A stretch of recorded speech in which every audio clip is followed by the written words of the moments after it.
Chickamauga by Ambrose Bierce. One sunny autumn afternoon, a child strayed away from its rude home in a small field and entered a forest unobserved. It was happy in a new sense of freedom from control, happy in the opportunity of exploration and adventure. For this child spirit in bodies of its ancestors had for thousands of years been trained to memorable feats of discovery and conquest. Victories and battles whose critical moments were centuries, whose victors' camps were cities of hewn stones.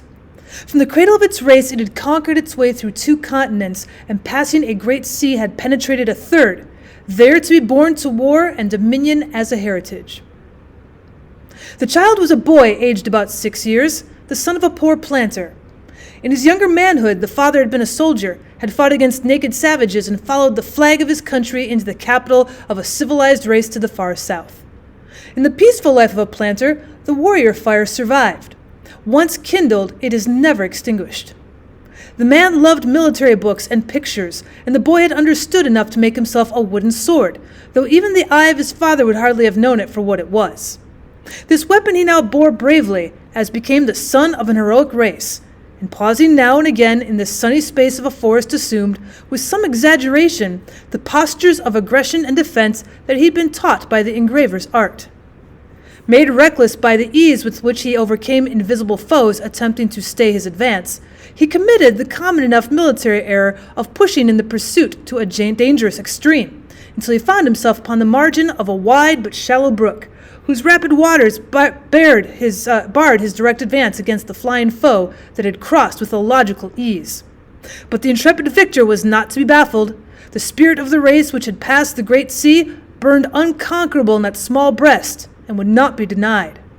Finding a place where some boulders in the bed of the stream lay but a step or a leap apart, he made his way across, and fell again upon the rear guard of his imaginary foe, putting all to the sword. Now that the battle had been won, prudence required that he withdraw to his base of operations.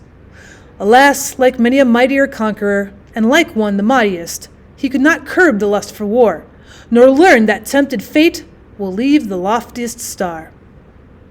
Advancing from the bank of the creek, he suddenly found himself confronted with a new and more formidable enemy.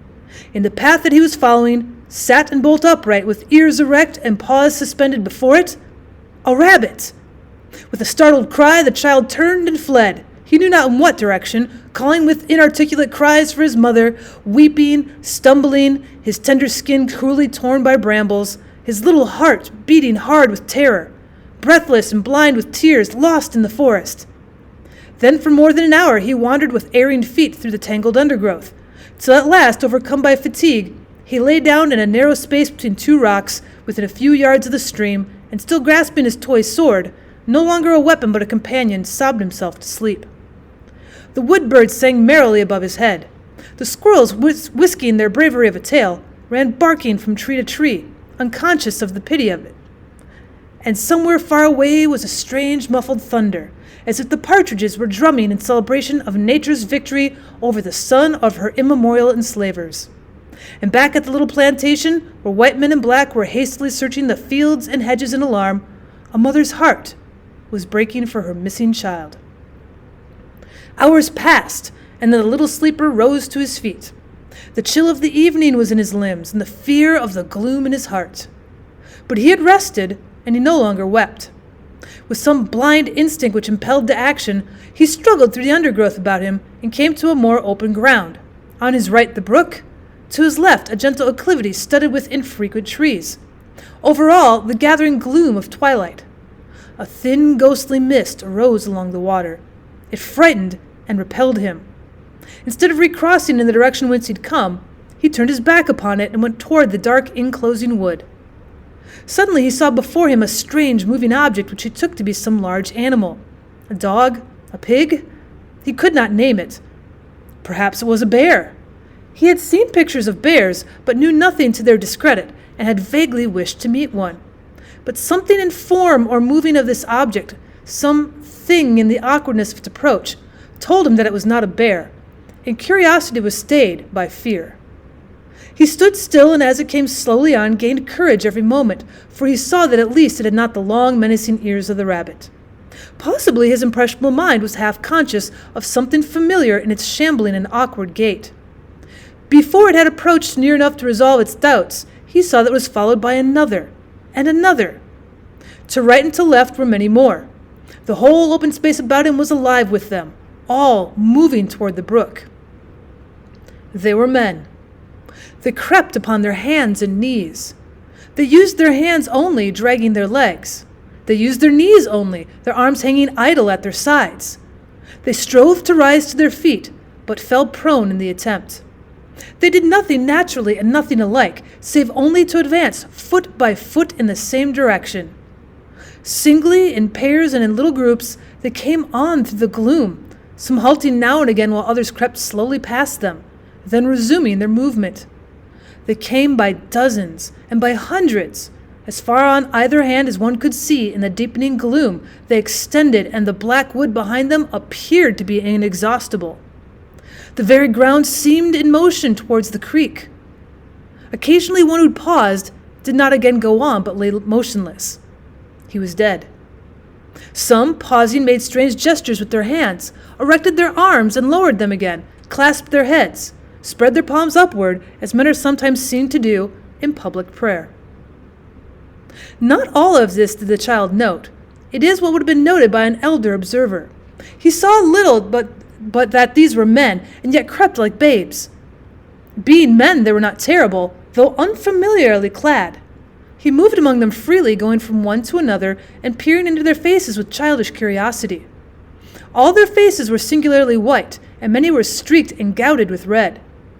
Something in this, something too perhaps in their grotesque attitudes and movements, reminded him of the painted clown whom he had seen last summer in the circus, and he laughed as he watched them.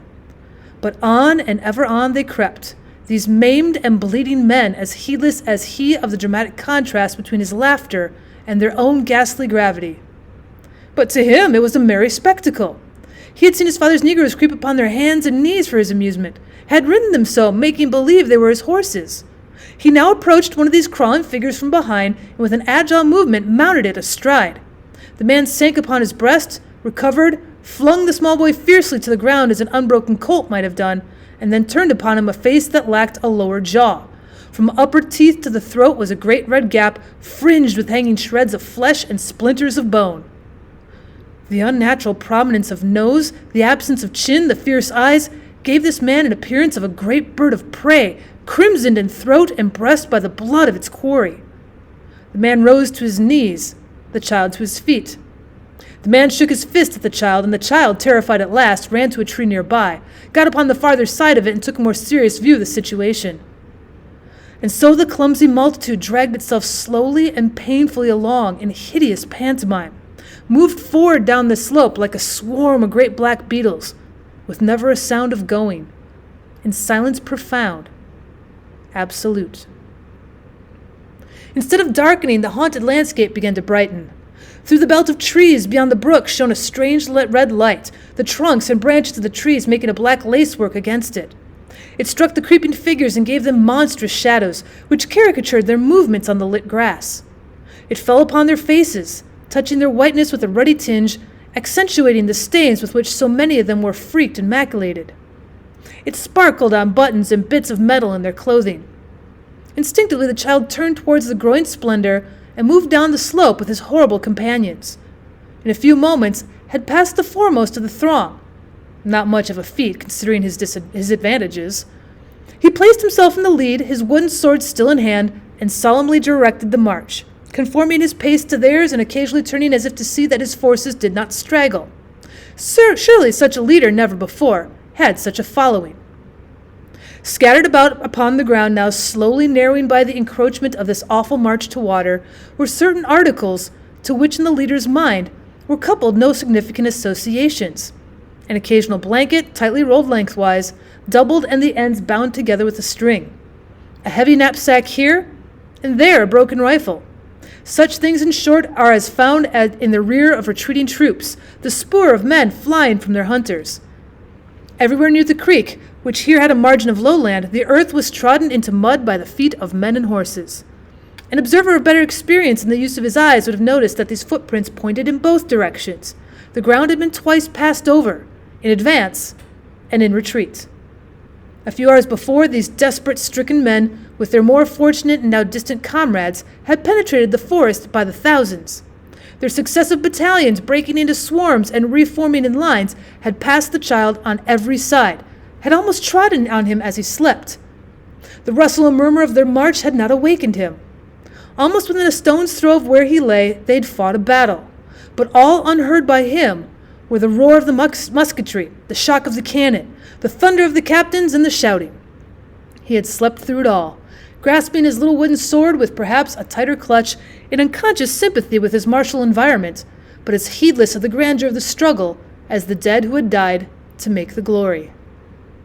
The fire beyond the belt of woods on the farther side of the creek, reflected to earth from the canopy of its own smoke, was now suffusing the whole landscape. It transformed the sinuous line of mist to the vapor of gold. The water gleamed with the dashes of red, and red too were many of the stones protruding above the surface. But that was blood. The less desperately wounded had stained them in crossing. On them too the child now crossed with eager steps. He was going to the fire. As he stood upon the farther bank, he turned about to look at the companions of his march. The advance was arriving at the creek. The strong had already drawn themselves to the brink and plunged their faces into the flood. 3 or 4 who lay without emotion appeared to have no heads. At this the child's eyes expanded with wonder. Even his hospitable understanding could not accept a phenomenon implying such vitality as that. After slaking their thirst, these men had not had the strength to back away from the water, nor to keep their heads above it. They were drowned. In rear of these, the open spaces of the forest showed the leader as many formless figures of his grim command as at first, but not nearly so many were in motion. He waved his cap for their encouragement and smilingly pointed with his weapon in the direction of the guiding light, a pillar of fire to this strange exodus.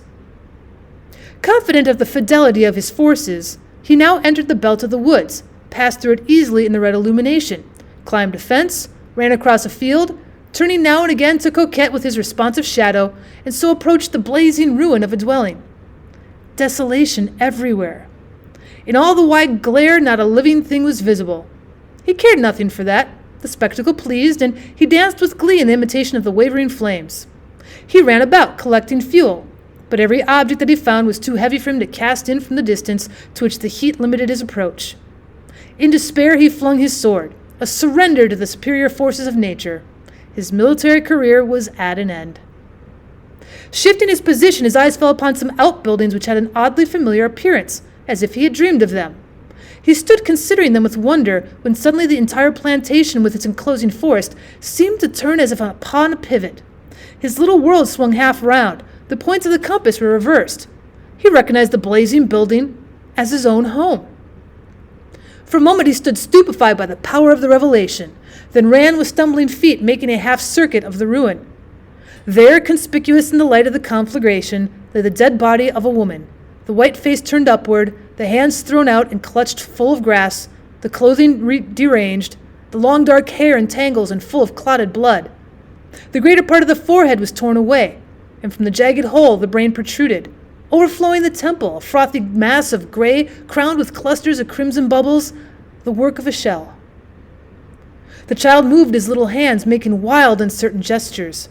He uttered a series of inarticulate and indescribable cries, something between the chattering of an ape and the gobbling of a turkey, a startling, soulless, unholy sound, the language of a devil. The child was a deaf mute. Then he stood motionless with quivering lips, looking down upon the wreck.